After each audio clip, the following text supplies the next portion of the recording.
June 26, 2010. It's your Washington Sasquatch research team here. Dean, our buddy from Oregon, Too Risky, co-founder. Me, Mojo, also known as Steve, co-founder. And Mark. Mark is here. He came in today. We got here yesterday, early afternoon, set up the camp with our motion sensors, IR cameras. We set up a faux campsite about 200 feet behind the van, what we call a tent ambush. We set up an empty tent, put out bait, put a camera and a mic on it. We took a whole chicken, cut it up, and we also took slices of bacon and hung them on the tree branches and whatnot. We try to draw something into that area at night. And like I said, we have it mic'd up. If we heard anything, then we could have easily turned on our IR camera. So we did that. Nothing shook last night. Then we headed out this morning. Well, actually, yesterday, Dean and I did go out to the scene of the pinecone incident last year. We took the M4 rifle to try to reenact what I went through last year, and there was nothing shaking. No pine cones, no noise.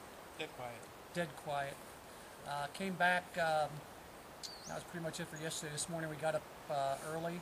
Mark wasn't here yet. The three of us headed out to retrieve the trail camera, which we planted last week up at Camp Flat Tire, where we had the suspicious audio recording. The camera was out there overlooking the road and a bunch of bait. The bait was all gone. The salmon can was completely empty. And we had 53 photos. We had the camera set on 3 photo bursts. So caught a lot of us going and a lot of us coming. And in between, Risky, tell me what we saw. Well, there was night shots of deer, but it's very faint. Got a nice little young bull, probably 3 years old, bull elk. Caught him clear as the day. As soon as he entered into the trap, it caught his nose, caught his body, and then caught his full body. So it's working really well, at least daylight shots. We're still working with, we've got the length and the height down. We just have to deal with the depth, considering in night shots it goes out to about 40 feet effectively. And I think in that area we were a little too far away, because we're just not getting any good night shots. We're getting twilight shots, but the deep night shots, less than there's a bug that triggered it. But I think we're still working on that. There still has to be, keep in mind that we're dealing with a 3D space instead of a 2D space, and when it says 40 feet at night, I think that's the maximum we can deal with. So we have that 3-dimensional area that we have to keep in mind every time we place that cam. Again, we're still new with it, so but got to say, it's taking beautiful pictures. We'll put the picture of the elk up and the night shot, or the twilight shots of the deer up. Other than that, I think we learned a lesson there. Once again, we've got to learn from these outings. We will make mistakes. We're not perfect, so but yeah, we'll get that down. We'll soon enough we'll have it perfected and using it within its parameters. Okay, so after we retrieved the camera, we headed down to the cave. Got suited up in the harness, and we had the extra toe straps. You may have even seen the video footage on the web on this particular video before this briefing. Unsuccessful. Took it as a failure on my part. I couldn't safely get down there without taking some chances at the very end of the cliff where it was a steep drop off. We're going to talk about it, reevaluate how we can do it, maybe come up from the bottom. We haven't given up on it yet. Our main problem with that is the harness. We're using a safety harness, which is basically a one-time save your ass kind of thing. You fall off a scaffolding, it's going to prevent you from falling, but it's sure not for rappelling. It's painful for Mojo to go down there under tension at such angles that it's cutting off circulation. There's sheer drops where we have to deal with, so it can be doable. We just have to figure out a good, comfortable harness setup for him to go down on. We're definitely not going to go down on ropes rappelling. We're up in age, and we're not commandos I'm almost anymore. 30. Yeah, I'm almost 21. Yeah.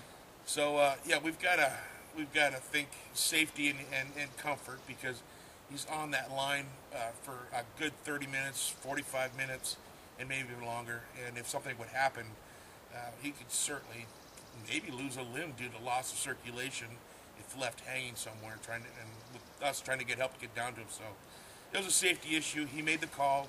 We all respect the call. Okay, so that's 2 times. We haven't gotten down there. We're not giving up on it yet, though. Yeah, I took quite a few rocks off my helmet, well, Dean's helmet. A lot of loose rock in the area of the descent, and I got a pretty big rock right on the helmet. Didn't hurt, but I looked up just expecting another rock right in the face. Never happened, thank goodness. But anyway, so that's that. Tonight we are going to do, this is our last night here. Mark came in kind of late, but he's here. We're going to do a night ambush road trip. We're going to, all 4 of us jump in the Jeep late at night, sometime after 10, 11 p.m. Somewhere. And we're going to head out to the forest roads, park ourselves somewhere, throw some bait out. We got a video camera mounted on top of the Jeep, running into a mini DVR, IR camera, yeah. And we're going to hope to catch something off guard. I want Dean to talk about the device he has for sound. He's got one heck of a nice device that you can hear a gnat fart. It's amazing. Dean? I have a Zoom H4n. It's a digital recorder with very sensitive microphones. And we didn't capture too much last night. We haven't reviewed all the sound. We have it recording all night. I've used it to capture blue grouse sounds, common nighthawk sounds. It's a really good tool for doing research. Yeah, so we're going to be able to listen intently to the woods as we're in the dark van, just listening for bipedal walking, hopefully drawn in by the scent of the bait that we're going to leave out. And what we're hoping to do is either catch something on the road in the headlights, where the video will catch video of it, or at the ambush place where we're going to have bait out, just waiting for something to come up and hit it with spotlights and headlights, and maybe we'll get something. So that's our plan for our last night. Mark brought some ribs. Tell them about the ribs you brought, Mark. Already cooked. Tony Roma's ribs. They're going to be just messy and mouth-watering. I'm looking forward to them. I'm looking forward to tonight. I've never done this night ambush before. In fact, I'm a newbie here. Still trying to learn the ropes. But I'll tell you what, folks. The electronics that these people put up, and it's about a 3-4 hour process, is impressive as heck. And I feel very lucky to be a part of this group. So appreciate you taking a look at us and following us, and hope to see a little bit more of me. It's tough for me to get up here a little bit harder. I have about a 2-3 hour drive, but we will find one of these things soon. Okay, that's it for now. We've bored you enough, so we're just going to hang out, have some good ribs and corn, and wait for nightfall. That's it.